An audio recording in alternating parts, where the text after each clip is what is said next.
Matthew, hi. You're on the line, or on, well, you are on the line. You're on the line on Chewed Gum with Eve and Alyssa. How can we help you? Yeah, I was interested. I guess I never really talked to an atheist per se, but I was always interested in why So you excited. We choose get to be to. your first. Yeah.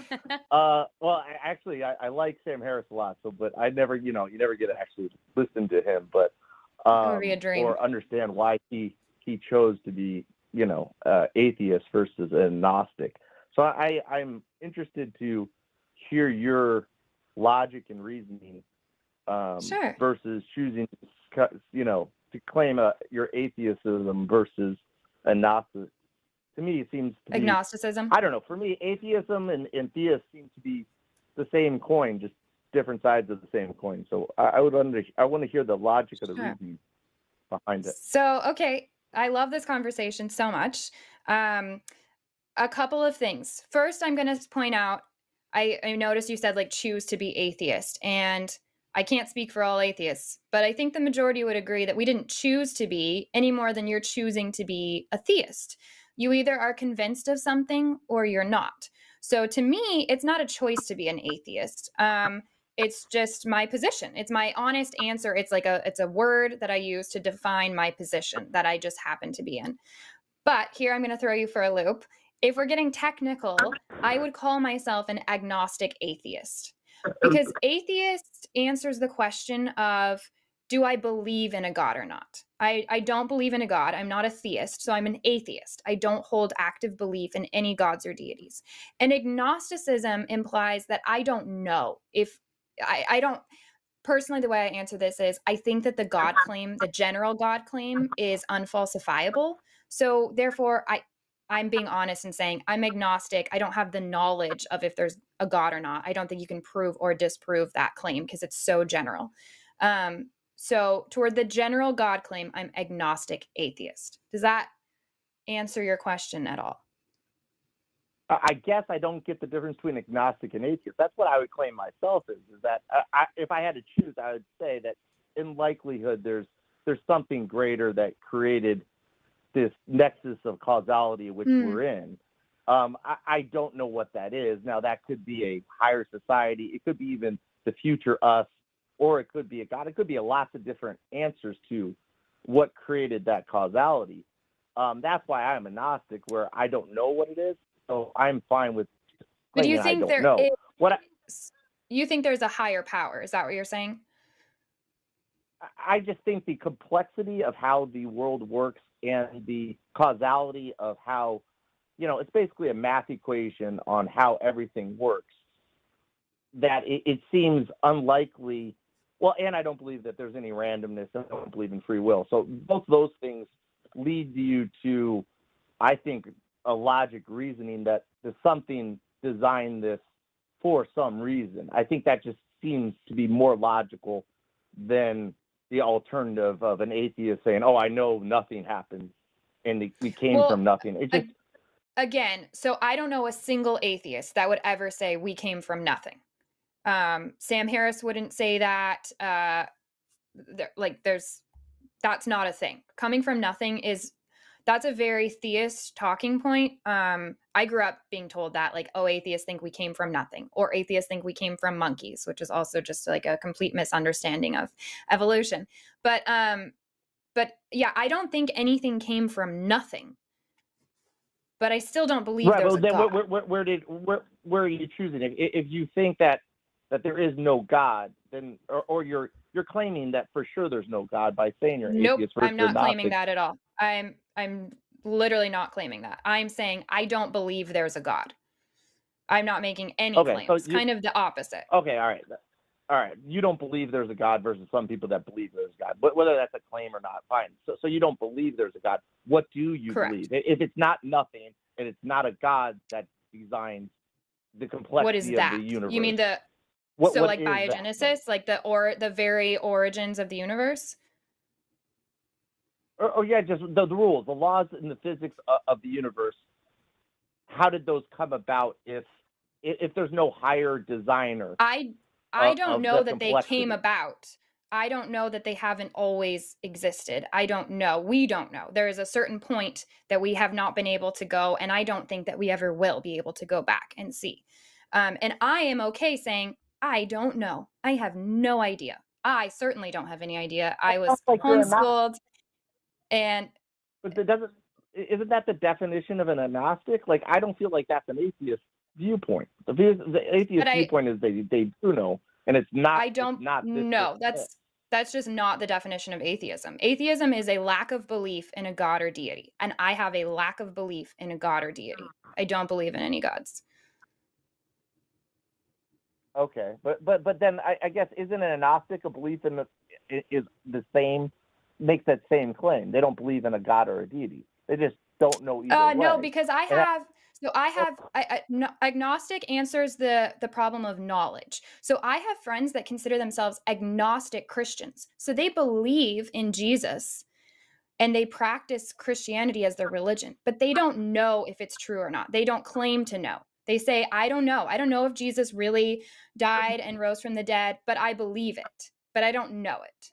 So think about it as me saying, I don't know, but I don't believe either. Oh, I guess I always thought that was what agnostic was that. Sure, and I think that's a very common misunderstanding of that. And you're going to get different answers from different people. However, what I will tell you is the majority of all atheists that I've talked to, aside from the few that claim to be Gnostic atheists or hard atheists, where they would say, oh, I can prove to you there's no God, which that's very rare to talk to one of those. They're going to tell you, I'm not convinced and I just don't believe there's a God because I don't have a good reason to. So I'm not going to believe in something that I don't have a good reason to believe. Do you believe that there's a purpose? That you have an objective purpose that's been decided by an objective source? Right. No. Because where would that objective source be? No. Do you think you have free will? No. Okay, so don't. To me, it just follows logic. If you don't have free will, and you are set on this automatic path that you don't choose, you don't decide. For me, I think I wouldn't use the word automatic, but okay, continue. Well, for me, it makes sense. For me, where I think the purpose of our lives is suffering. So to me, that makes perfect sense of why. Who decided? Like, what decided that suffering is the purpose? Why do you believe that? Because we suffer? Because we also don't suffer. So why is that not the purpose, to experience joy and happiness? Because we also experience joy and happiness. Well, I would say a prisoner enjoys happiness and whatnot too. But a prisoner, the main reason to be in prison is for suffering. I feel like that's very similar to our purpose. That doesn't mean, no person, even around for 2 seconds, avoids suffering. There's lots of people that avoid pleasure. The baby that's born for 3 seconds and dies, didn't avoided pleasure, but didn't avoid suffering. So everyone, suffering's essential for life. You can't avoid it. Yeah, but that still that has nothing to do with whether that's the purpose of life. Where did you get the idea that because something would have had to assign a purpose. So where did you get the idea that that's the purpose and not anything else? Because there's a lot of things we can't avoid in life. There's nothing you can, I don't think outside experience, there's anything you can avoid. You cannot avoid, like I said, you can pick pleasure. Pleasure is avoidable. It happens for life forms. For us, suffering is unavoidable. How do you know that? How do you know that? I'm not understanding where you're reaching that conclusion. Well, has there ever been a person that's ever lived that's avoided suffering? I have no idea. But I'm asking, how do you know that the purpose of life is suffering? We agree that suffering is a very common human feature that happens. But how do you know that it has been orchestrated that way on purpose? Well, one, I would say because it's unavoidable. So you can't, if you can't avoid it, that seems like that would be. So if you can't avoid something, it's on purpose? Yes, tell me something that you can avoid, that is avoidable. If there's no way you can avoid it, that seems to me like that's by design. That would be a purpose for whatever you're doing. If it's, hey, this is what this system is going to do, and it keeps doing that over and over to every person that's been around, then that seems like a pretty solid argument that would be a purpose for it. Then how is gravity not the purpose of life? Gravity is, I That was think, a part great of it, question. but that's what I'm saying.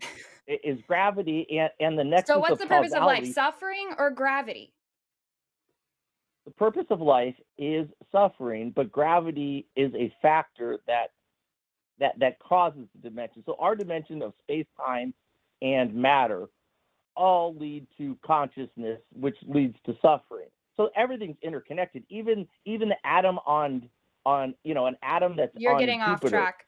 I'm still trying to understand how you have reached the conclusion that suffering specifically, or that any specific thing, is the purpose of life. It happens. Something can be unavoidable. How does that make it the purpose, especially when I've already just demonstrated that there are other things that are unavoidable in life? Alyssa, I would love to hear what you're about to say. I'm curious about why you feel that suffering is the purpose of life and pleasure is not. Because there are plenty of times where we experience pleasure where we didn't really like do anything to receive that. Like if you've ever been outside and heard birds chirping, there's like a biological effect that we feel, and it's pleasure. Like we feel calm and we feel pleasure when we hear birds chirping, and when we feel or we like watch a sunset. It's a similar thing. Like we didn't do anything to experience that, but it's just the nature of the world that we live in. And so it's interesting that your perspective is that suffering is the purpose and that pleasure is not. Like I would argue that if it's between the two, I would argue that pleasure would be the purpose of life. Well, if that's the purpose of life, wouldn't you think it would be skewed towards pleasure? I think it is. Okay, from the beginning of time, there's been, well, I'm just saying from the beginning of humans, say a couple billion or whatever you want to say, a couple trillion people, a third of people starved to death. That is not, the net result of the human experience is hugely skewed towards suffering. Yeah, something being skewed towards suffering does not implicate an objective source that created it as a purpose. That's what your point is. So nobody's disagreeing that we don't experience a lot of suffering, that humanity hasn't experienced what we perceive to be a lot of suffering.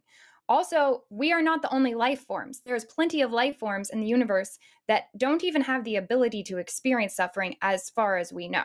So we're a very small percentage of the universe that happens to experience suffering. You're still not answering my question. How is the purpose? How do you know?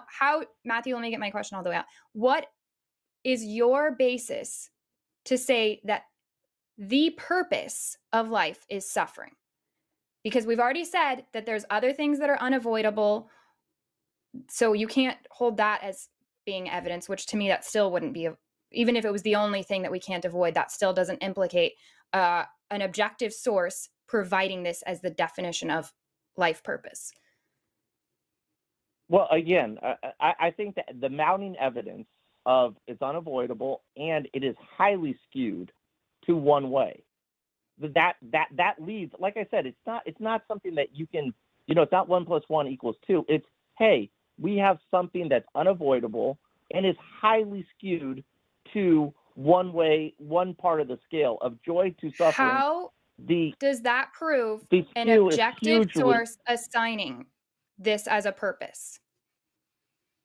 It doesn't. It's not about proving like 1 + 1 = 2. It's where does the predominant amount of evidence lead you to give the answer that this is the most logical answer we have? So we have evidence that it's unavoidable. You've not given me a single reason to think this is the most logical thing. Purpose, the word purpose, implies intentionality. So what, who, when, where? Tell me, how are you getting something is really common and happens a lot, and then taking that and saying that it is the purpose of life. Well, all right. Again, consciousness, the concept of why we actually are conscious. It would also make sense why suffering, if suffering is the purpose, consciousness follows that you would need to have consciousness in order to suffer. You have to convince me. You have to convince me of why I should think that it's the purpose before you go off and start making other assertions.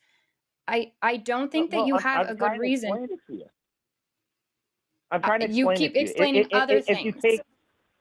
Right. Well, that's what you have to do. You have to take the axiom. You have to take the assumption. Let's assume, and let's see if you can just get your mind wrapped around. Assume that suffering is the purpose, and then factor in everything else. Why would I do that? Why would I do that? Because you, this random caller, just called and told me that I should start with the idea that the purpose of life is suffering, and then I should try to rule it out. Why should I do that instead of the next guy who's going to call and tell me that the purpose of life is to go eat a carrot? Like, why do I have to go pick random things and disprove them? That is not how we figure things out in life. No, I'm not saying disprove it. I'm saying how does that then make sense of how the world works? If you take the assumption, yes, suffering is the purpose, then gravity. Why does gravity work? If that were the purpose of life, Matthew, if suffering were the purpose of life, we would just starve everyone out and say that we solved it. We did it. Everyone's suffering, so now we did it. Like, but no one wants that because that's not the purpose. It's not what's happening. That's literally not. That's literally not what's happening. And everyone is striving to suffer less. Everyone is, Matthew, everyone is striving in some way or another to suffer less. Why would they do that? And if that were the purpose of life. And humanity over time is experiencing no, Matthew, also on that point, if you go look statistically, humanity is experiencing less and less suffering every year. We are improving as humanity. People are starving less, wars are happening less, disease is happening less. There are still awful things happening all the time, and there's spikes and different things, but we are progressing as humanity significantly. So if that's the purpose, it is rapidly spiraling out of control. We do have to end this call in a second, because I think we're reaching a point where we're asking the same thing over and over again, and we're not getting to your clear definition of how you figured out that suffering is the purpose. I understand why you think that it is, but it's not a convincing, so far I actually haven't even heard like a real argument presented for how, other than you think like this sounds right, so let's go with it.